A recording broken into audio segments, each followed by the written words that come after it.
Good evening students, welcome back to my YouTube channel. आज का हमारा टॉपिक है about bills of exchange. Last में हमने बिल्स ऑफ एक्सचेंज का टॉपिक स्टार्ट किया था, उस पर हमने दो वीडियोस बनाई थी। पहली वीडियो में हमने जो जनरल या बेसिक बिल्स ऑफ एक्सचेंज की एंट्रीज होती हैं उसको पास करना सीखा था। सेकेंड वीडियो में हमने सेकेंड केस डिस्कस किया था, जब एक पार्टी बिल लेके जाती है बैंक के पास और उधर से डिस्काउंट करवाती है। उस सिचुएशन में किस तरह से एंट्रीज पास होती हैं प्लस किस तरह से डिस्काउंट कैलकुलेट किया जाता है, उसके ऊपर सेकंड वीडियो हमने बनाई थी। आज हम थर्ड सिचुएशन को डिस्कस करेंगे। थर्ड सिचुएशन ये, जब एक पार्टी किसी दूसरी पार्टी को जो बिल बनाया होता है उसको इंडोर्स कर देती है, उसको दे देती है। आज हम इसके ऊपर बात करेंगे। हम लेक्चर स्टार्ट कर रहे हैं। Asif sold goods to Rauf. Asif ने रऊफ को चीजें सेल की हैं 15,000 की। इट्स 1 जनवरी की बात है। फॉर क्रेडिट, क्रेडिट पे ये सेल हुई है, कैश पे नहीं हुई। और दो महीने के लिए क्रेडिट लिया। It's for 2 months. अब आसिफ क्या एंट्री पास करेगा? आसिफ एंट्री पास करेगा रऊफ टू सेल्स, क्योंकि सेल्स की हैं और रऊफ उसका डेटर है यानी एसेट है। रऊफ से उसने पैसे लेने हैं तो डेबिट किया जाता है एसेट को। रऊफ को डेबिट कर देगा। 15,000 की एंट्री है। अब सेकंड पे है, आसिफ ने बिल ड्रॉ किया उसी डेट पे एंड रऊफ ने एक्सेप्ट किया। 15,000 का बिल है, 2 मंथ्स का। एट 2 मंथ्स ये डिसाइड हुआ है कि 2 मंथ्स पे जो है वो पेमेंट हो जाएगी।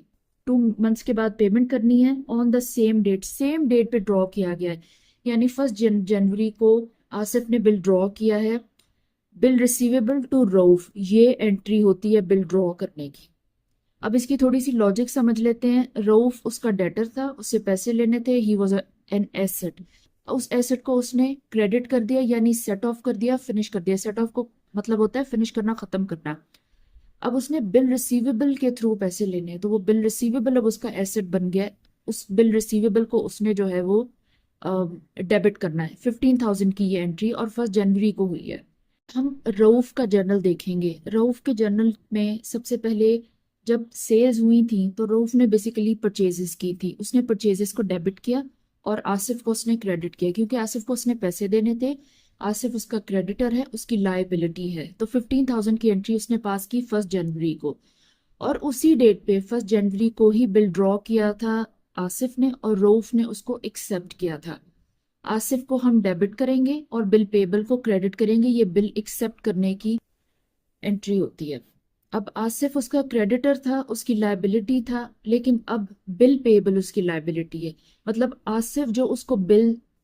आसिफ ने जो बिल बनाया है उसके थ्रू उसके अगेंस्ट जो है वो उसके रऊफ ने पेमेंट करनी है, तो उसको बिल पेबल कहेगा रऊफ। बिल पेबल को क्रेडिट करेगा, यानी बिल पेबल अब उसकी लायबिलिटी है और आसिफ जो उसकी लायबिलिटी थी उसको उसने सेट ऑफ कर दिया बेसिक। अब हम बात कर रहे हैं, Farooq was creditor of Asif for 15,000। Asif ने फारूक नाम का कोई पर्सन था, उसको 15,000 पे करने थे। वो उसकी लायबिलिटी था, वो क्रेडिटर था। अब आसिफ ने क्या किया, जो बिल ड्रॉ किया था वो फारूक को इंडोर्स कर दिया कि ये 15,000 मैंने लेने थे रऊफ नाम के किसी पर्सन से। अब ये मैं बिल आपको दे रहा हूँ, आप जाके 15,000 कलेक्ट कर लेना। और मेरा और आपका जो अकाउंट था, जो क्रेडिट का अकाउंट था, वो सेटल ऑफ हो गया। अब आप रऊफ से अपनी पेमेंट रिसीव कर लेना। Asif settled his account by endorsing the bill to Farooq on 2 जनवरी। 2 जनवरी जब आया ना, तो आसिफ ने क्या किया, बिल फारूक को दे दिया और अपना जो अकाउंट था फारूक के साथ वो सेटल डाउन कर लिया। बिल रिसीवेबल आसिफ के लिए एसेट था, उसको उसने क्रेडिट किया क्योंकि वो सेट ऑफ हो गया, वो चला गया उसके हाथ से।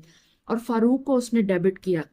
अब यहाँ पे ये लॉजिक बनती है कि जो बेसिकली फारूक था, कहीं पहले उसने उसको क्रेडिट किया होगा बिकॉज वो उसकी लायबिलिटी था। तो अब उसने फारूक को डेबिट कर दिया कि वो लायबिलिटी भी सेट ऑफ हो गई, खत्म हो गई। और बिल रिसीवेबल उसका एसेट था जो रऊफ के साथ उसने जनरेट किया था, ड्रॉ किया था, वो एसेट भी उसका फिनिश हो गया, तो वो उसको उसने क्रेडिट कर दिया। लेकिन अगर आप बिल्कुल बिगनर हैं, आपको इतनी डिटेल से ये चीज नहीं समझ में आती है, फॉर एग्जाम्पल, तो आप ये समझ सकते हैं कि बिल रिसीवेबल एसेट था, उसको उसने क्रेडिट कर दिया। और बिल रिसीवेबल को किसके अगेंस्ट क्रेडिट किया है? फारूक। बिकॉज डबल सिस्टम चलता है अकाउंटिंग का, तो फारूक को डेबिट करेंगे यानी फारूक को उसने बिल दे दिया। एक जनरल सा तरीका होता है थोड़ा सा मेमोराइज करने के लिए, इन केस अगर आप बिल्कुल बिगनर है, आप कंफ्यूज हो जाते हैं। 15,000 की एंट्री हो गई। अब हम फारूक की एंट्री देखेंगे, फारूक का जर्नल देखेंगे। फारूक ने 2 जनवरी को बिल रिसीव किया, उसने डेबिट किया, उसका एसेट है। और आसिफ को उसने क्रेडिट किया क्योंकि आसिफ से उसने पहले पैसे लेने थे। आसिफ उसका डेटर था, एसेट था। अब नहीं लेने, अब बेसिकली बिल रिसीवेबल के थ्रू लेने हैं। तो उसने जो है वो बिल रिसीवेबल को डेबिट कर दिया, आसिफ को उसने क्रेडिट कर दिया 15,000 से। ये एंट्री इस तरीके से पास होती है। यहाँ पे बिल रिसीवेबल के अगेंस्ट उसने आसिफ को क्रेडिट कर दिया कि उसने आसिफ से ये बिल लिया है, तो ये 15,000 की एंट्री होगी। अब व्हाट हैपेंड इज मेच्योरिटी, यानी जब 2 महीने गुजर गए तो ये 3 मार्च है। 3 मार्च जब 2 महीने गुजर गए तो रऊफ ने मेट हिज एक्सेप्टेंस। रऊफ ने एक्सेप्टेंस मेट की, यानी रऊफ ने बिल पे किया, उसने कैश दिया। अब इसकी जर्नल एंट्रीज हम बनाएंगे। फारूक को कैश मिल गया, कैश डेबिट किया उसने, बिल रिसीवेबल को उसने क्रेडिट किया 15,000 से। उसको कैश मिल गया, बिल रिसीवेबल जो उसका एसेट था वो फिनिश हो गया। फारूक का जर्नल यहीं पे फिनिश हो जाता है। ओके, अब हम नेक्स्ट देखेंगे रऊफ का जर्नल। रऊफ ने मार्च में बेसिकली पेमेंट की है, बिल पेबल टू कैश। उसने कैश पे कर दिया और बिल पेबल उसकी लायबिलिटी थी जो उसकी बुक्स में नजर आ रही थी, उसको उसने सेट ऑफ कर दिया। उस अकाउंट को उसने फिनिश कर दिया, खत्म कर दिया 15,000 से। इस तरह से जो है ये एंट्रीज पास की जाती हैं। बेसिकली बिल्स ऑफ एक्सचेंज की काफ़ी सारी सिचुएशंस होती हैं। अगर आप एक एक करके उनको फॉलो करेंगे तो आपको सही तरीके से पता चल जाएगा, अंडरस्टैंड करने में आसानी होगी। प्लस बिल्स ऑफ एक्सचेंज बहुत इंपॉर्टेंट टॉपिक है फॉर श्योर, हर एग्जाम में ये ज़रूर आता है, तो थोड़ा कंसिडरेट हो जाए इस टॉपिक के लिए, इट्स इंपॉर्टेंट।